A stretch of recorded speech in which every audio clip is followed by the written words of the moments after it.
पुण्यातील Porsche car अपघात प्रकरणातील आरोपी विशाल अग्रवाल पुन्हा एकदा चर्चेत आलाय।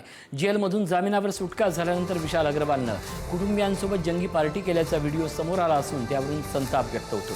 सोशल मीडियावर व्हायरल झालेल्या व्हिडिओमध्ये विशाल अग्रवाल आणि त्याची पत्नी गळ्यात नोटांचे हार घालून डान्स करताना दिसतायत। महिनाभरापूर्वीच जामिनावर सुटका झालेल्या अग्रवालच्या या वागणुकीवर विरोधकांसह सामाजिक क्षेत्रातून टीका होते।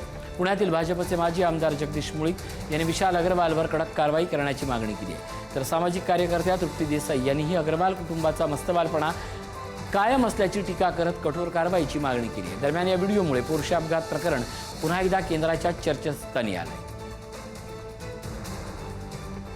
एखाद्या आरोपीला जामीन मिळणं हा कायद्याचा भाग असू शकतो, परंतु जामीन भेटल्यावरती गळ्यात नोटांचा हार घालणं आणि घाणेरड्या पद्धतीनं नाच गाणं करीत सेलिब्रेशन करणं हे अत्यंत चुकीचं आहे।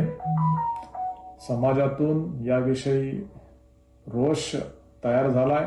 विशाल अग्रवालवरती योग्य ती कारवाई केली पाहिजे। नोटांचा हार घालणं, अशा पद्धतीचं चुकीचं सेलिब्रेशन करणं याचा मी निषेध करतो आणि पोलिसांना मागणी करतो की या गोष्टींवरती त्वरित कारवाई, योग्य ती कारवाई झाली पाहिजे। हे जे विशाल अग्रवाल, त्याची पत्नी असेल, मुलगा असेल, यांचे जे काही व्हिडिओ बाहेर आलेले आहेत, म्हणजे नोटांच्या माळा घालून डान्स करणं असेल किंवा डान्स पार्टी ठेवणं असेल, या प्रकरणामध्ये निरपराध लोकांचा जो आहे तो जीव गेलेला होता।